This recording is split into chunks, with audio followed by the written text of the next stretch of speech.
Welcome back, everyone. It's Chris. I'm on a roll. Same Thursday. Still have my rum and coke. Haven't gotten a new one. I did start eating another pickle. I'm sorry. If you can tell, you see the redness that's kicking in. It's because I've got some British and Irish in me, and apparently I drink a little bit of alcohol and then I turn into a stop sign. So we're going to jump right into Epic History TV, History of Russia Part 4. Disregard everything that's happening right now with Russia. Okay? Hold on. Just throw that all out of your mind. Pretend it's not happening. I know. What do you mean? This is the History of Russia Part 4. I don't want the comments filled with, oh, they're terrible. Look, they shouldn't be in Ukraine. That's it. I don't agree with the war. But this isn't what this is about. This is just the history of Russia. That's all it is. It's all I want it to be. It doesn't need to turn anything else. All right. So let's all agree to that. We're gonna clink glasses.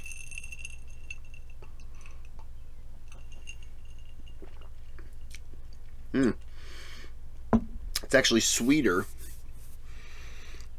if I don't put as much rum in. Good to know. Good to know. Or I just put the same amount of rum in, get a nice little buzz, and then just add a little more Coca-Cola in there. So my other drink, this is actually lemon lime Sprite. Who cares, right? I'm eating a pickle. You're going to watch History of Russia Part 4. We're all going to have a good time.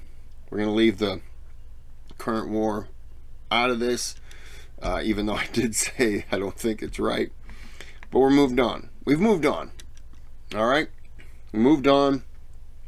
We're all learning together. Maybe some Russians will jump in because I think it's like just under 2% of my viewership is Russian. So, hey, jump in. Nothing negative here. If you got something to add, add. If not, just enjoy. This is just a random American who's just watching this video. And there's other Americans here. People all over the world enjoying it. This video, not the war. So, let's get into it. Like and subscribe. Eat a pickle with me. And let's watch this video.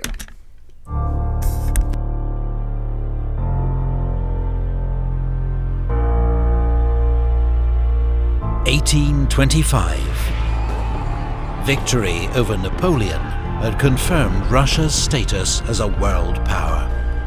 But there was discontent within Russia amongst intellectuals and army officers, some of whom had formed secret societies to plot the overthrow.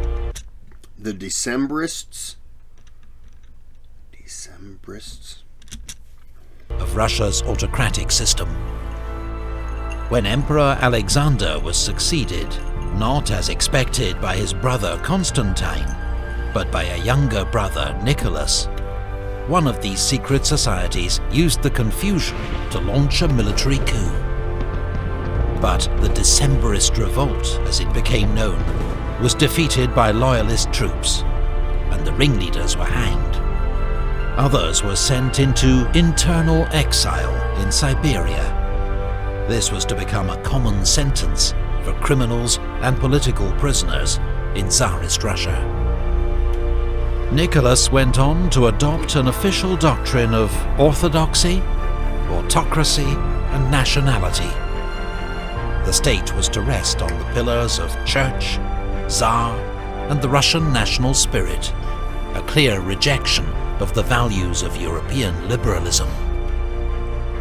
In the Caucasus, border clashes with Persia led to a war which ended in complete Russian victory.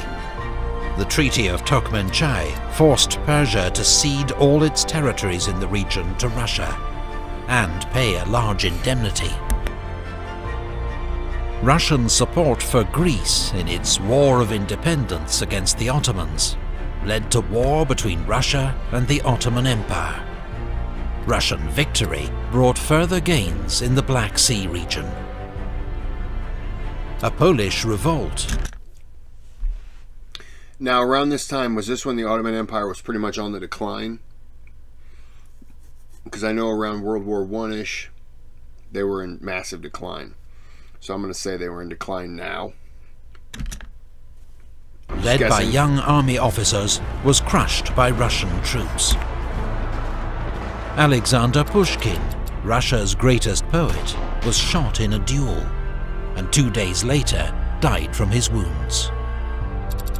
Nicholas sent troops to help put down a Hungarian revolt against Austrian rule. The emperor's willingness to help suppress liberal revolts won him the nickname the gendarme, or policeman of Europe.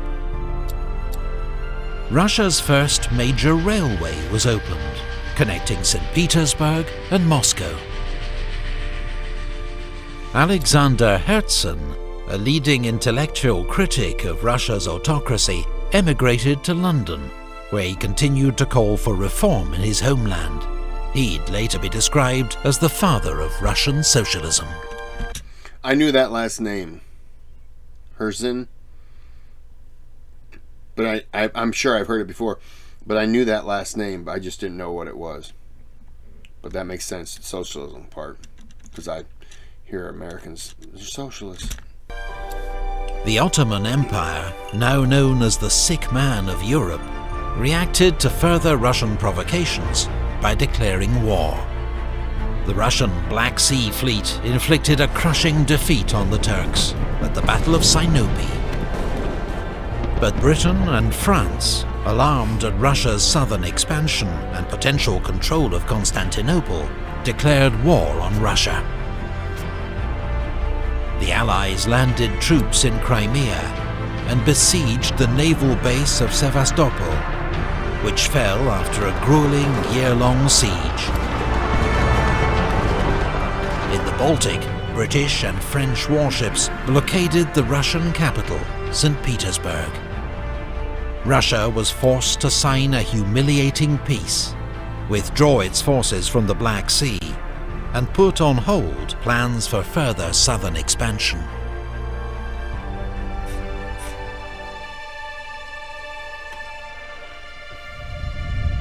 Nicholas I was succeeded by his son, Alexander II.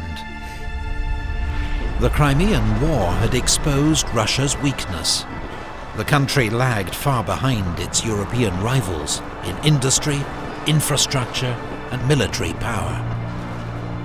So Alexander, unlike his father, decided to embrace reform. The most obvious sign of Russia's backwardness was serfdom. According to the 1857 census, more than a third of Russians were serfs, forced to work their master's land with few rights, restrictions on movement, and their status passed down to their children. They were slaves in all but name. Yep.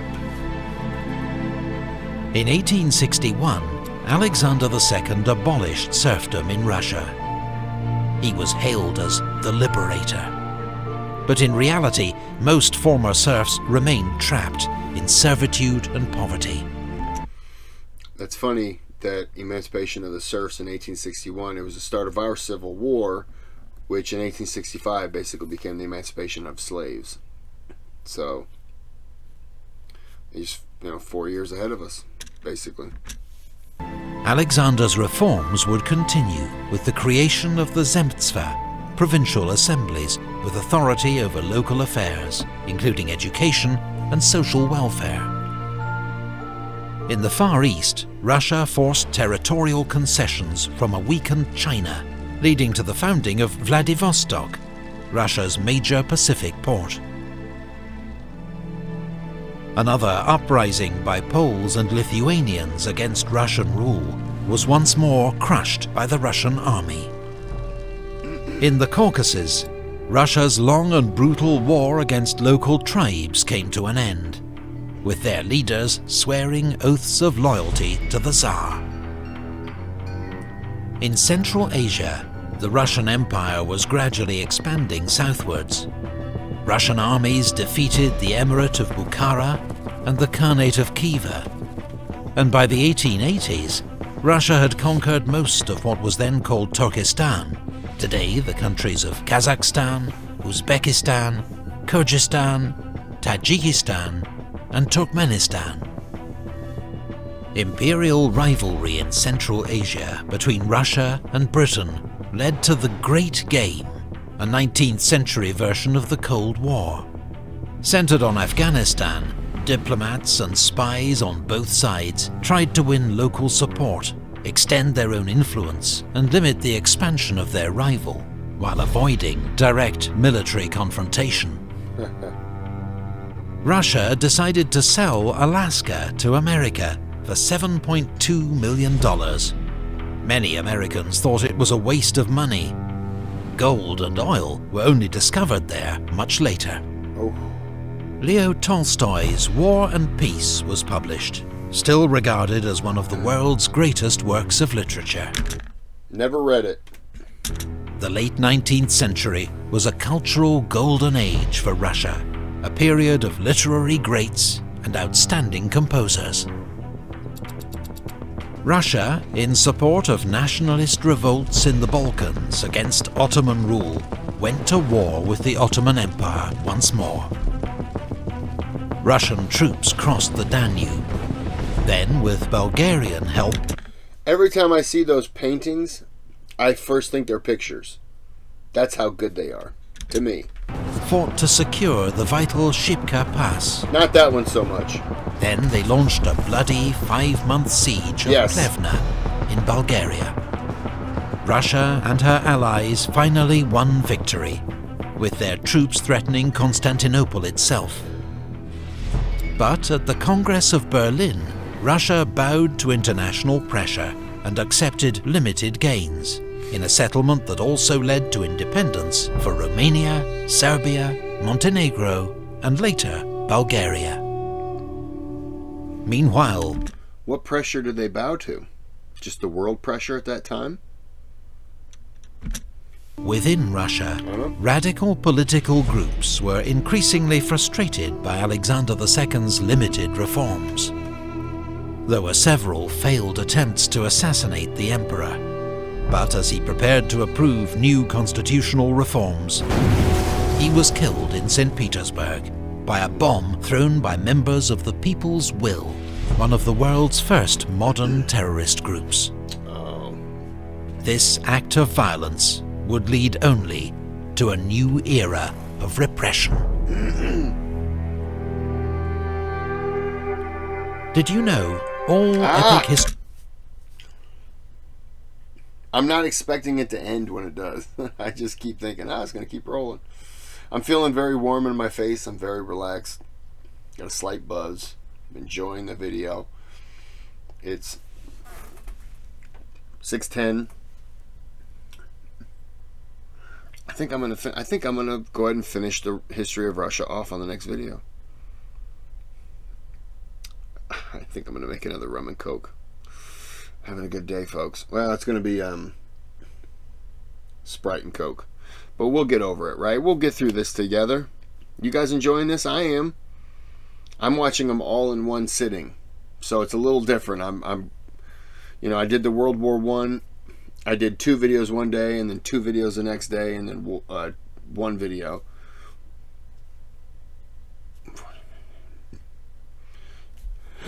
Yeah, I did something like that.